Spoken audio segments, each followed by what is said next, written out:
Hello. I want to read from my personal journal to you guys. This is a collection of my writings and poems that I would like to share with you guys. The 5 a.m. poem. And as I am grounded here, lucid of what's cold and what's warm, I grasp what I see, I grasp what I smell, and I grasp what I taste. But what I feel is my brain slipping inward, like a glob of mucus in a sink bowl. What I perceptually touch is accompanied by my thoughts. Those thoughts rehearse the whole and pieces of my body of abstracts, the individual, the social, and the parasite. Oh, the parasite. Understanding is a choice, and I choose to understand.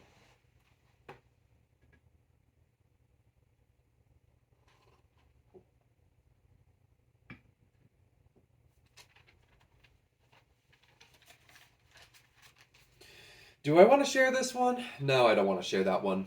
I'll share this one. Fight for success. Prepare for failure.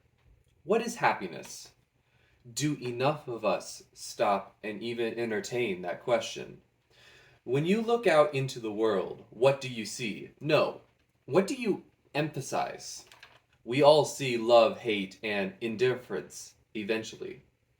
We all know about war, sex, money, a sunset, an A plus on our grade, a shitty coworker, and the taste of vanilla ice cream. But what matters to you? What is relevant to you? What do you value? I see sick people.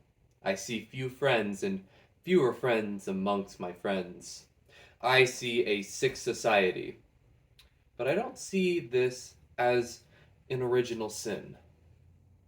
I don't see humans as inherently evil. I only see humans, and some just so happen to be evil. Evil and the corrupted.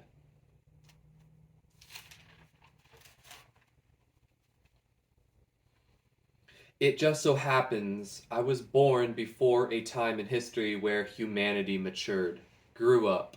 Some may say the age of reason is over. I say it never began. I don't ask for a revolution.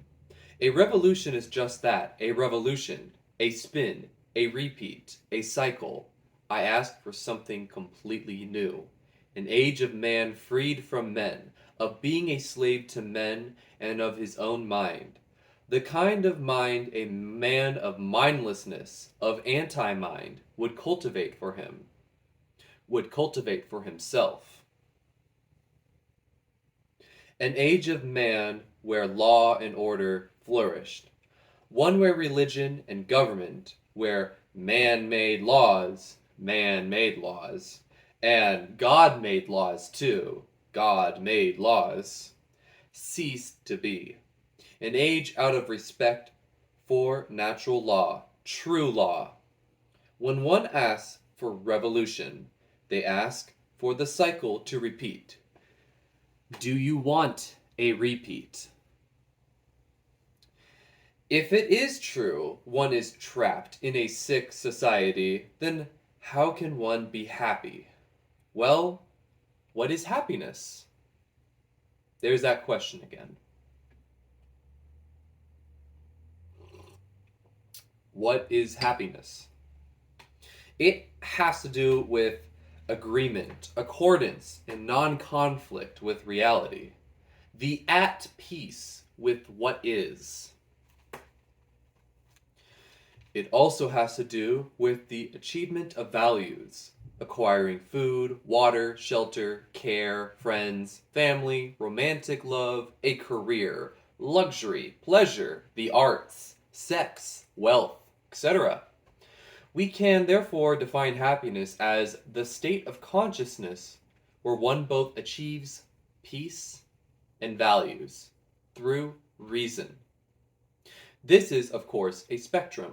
We could say one reaches a sufficient enough point to qualify as happy, but one can be happy and be missing, let's say, romantic love. Well, what is a man to do when he is taxed, regulated, and enslaved by government? What is a man to do when the men are drunk and high, the women are whores and cheaters, the children poisoned by parents, teachers, and screens?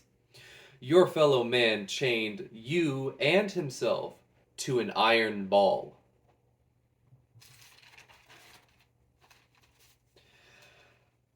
I can say, find meaning and happiness in the things that have it. And that is true. Don't give up. Don't give in. You can be happy. But we already know this to be true. And if you don't, there you go. There's the truth. But the thing is that our happiness has been greatly diminished by powers beyond us. Soak that in. Never forget that. I'm sorry.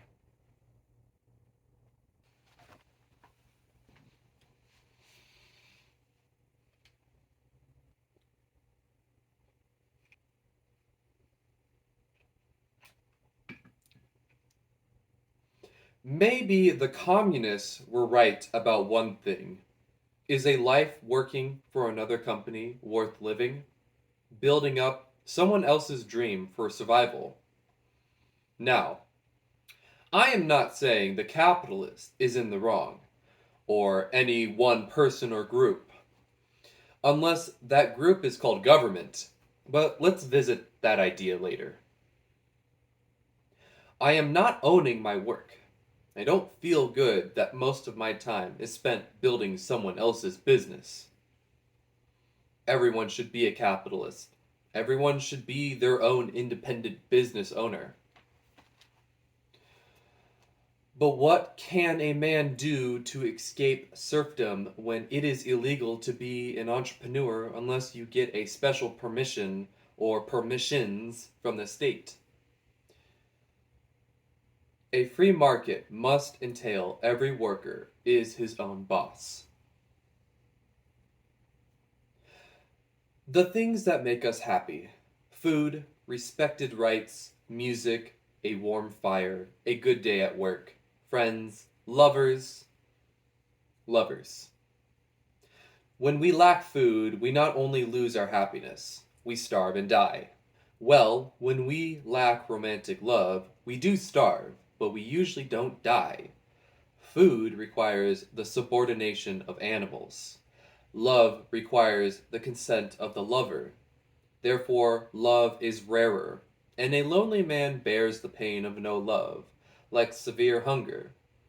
But he cannot buy or hunt his hunger for love away, nor die from going on too long without love. Sometimes I wish I could starve to death. I know that one was pretty incel-like, but hey, it's my personal journal, and these are my personal thoughts as I'm writing them. So be it.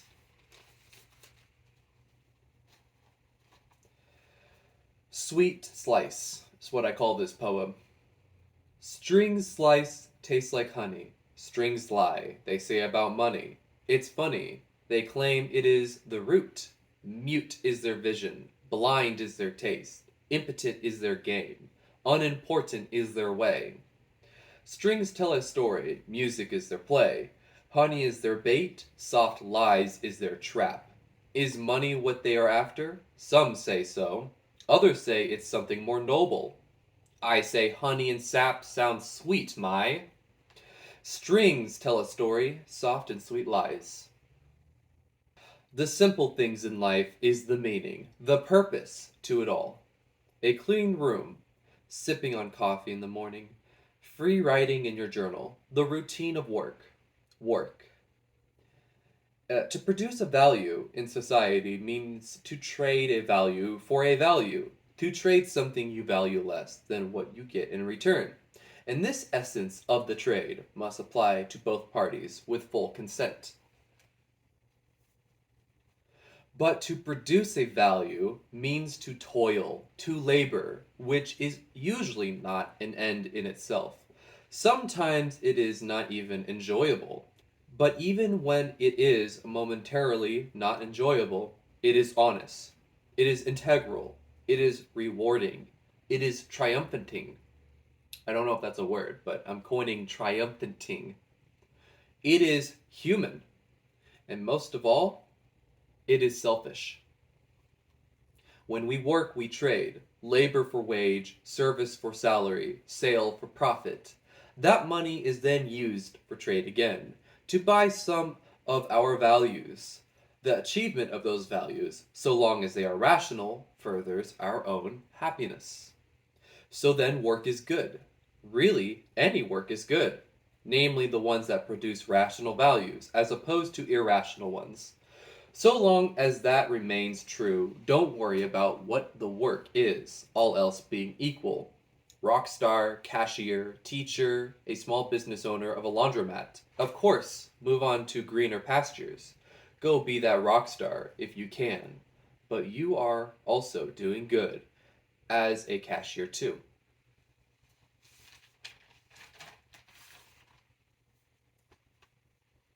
I call this poem Sunder Here, Navy Man. It's an anagram, so that's why the title sounds weird. To meet murder with suicide is to justify hunger by virtue of the fed. Is wealth created by plunder? Is truth that which is said? That which is sundered, they say, multiplies? Those who commit suicide are murderers. Those who plunder commit suicide. Those who say so, so they say, may justify hunger with suicide, and feed the murderers who plunder. But their minds are sundered. Surrender they must to meet murder with suicide. If there is a God, then let me take an apple and bite into it in defiance of his superstitious authority, for I am brave, virtuous, prideful, and selfish enough to know what is good and evil. Let the wicked rot, the hedonist hurt, the pious burn. Let reason prevail, let faith perish, as it shall. Sex, the celebration of romantic love. Love, the highest value a man can give to another. Romance, that type of love that gives a feeling like no other.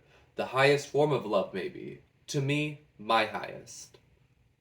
The body of man, whether it be male or female, is the most beautiful existent of man. Only the union of two attracted bodies and their souls' romance can beat that. We shall celebrate love. We shall celebrate life. Thank you for listening. This has been Poems from an Anarchist.